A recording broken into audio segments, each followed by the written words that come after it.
ઠાકોરજીને કહ્યું કે તારામાં તાકાત હોય ને તો કનૈયાને લઈ જવો હોય ને તો અમારા ઉપરથી રથને પસાર કરો, તો જ તમે રથને લઈ જઈ શકશો, બાકી તમે રથને નહીં લઈ જઈ શકો.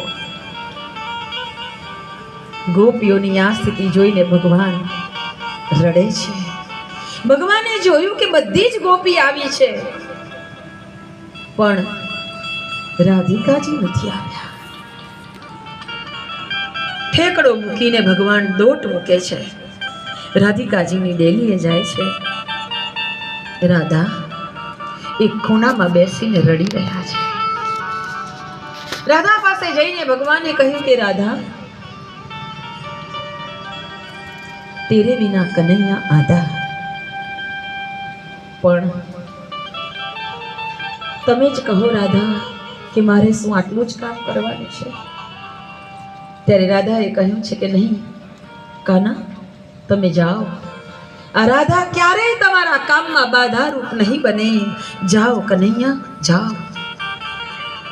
રડતા રડતા રાધાએ કહ્યું છે ને, કનૈયાની આંખમાંથી દળદળ આંસુ પડે છે ને ભગવાન કહે છે કે હે રાધા, તને છોડીને જવાનું તો મને પણ નથી ગમતું, પણ હું તને છોડીને નથી જતો.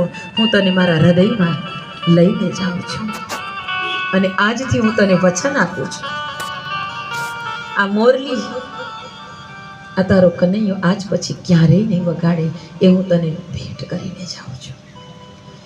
કનૈયાએ તે દિવસે મોરલી રાધિકાજીને આપી છે, પછી ક્યારેય ભગવાને મોરલી નથી વગાડી. અને ત્યાંથી ભગવાન નીકળે છે. રાધિકાજી દોટ મૂકીને બહાર જાય છે. જ્યાં સુધી રથની ડમરીઓ ઉડતી જાય ત્યાં સુધી રાધિકા જોયા કરે, અને ભગવાન પણ પાછા વળી અને ગોપીઓને રાધિકાજીને જોતા રહ્યા, અને ભગવાનનું અંતર પણ રડતું રહ્યું.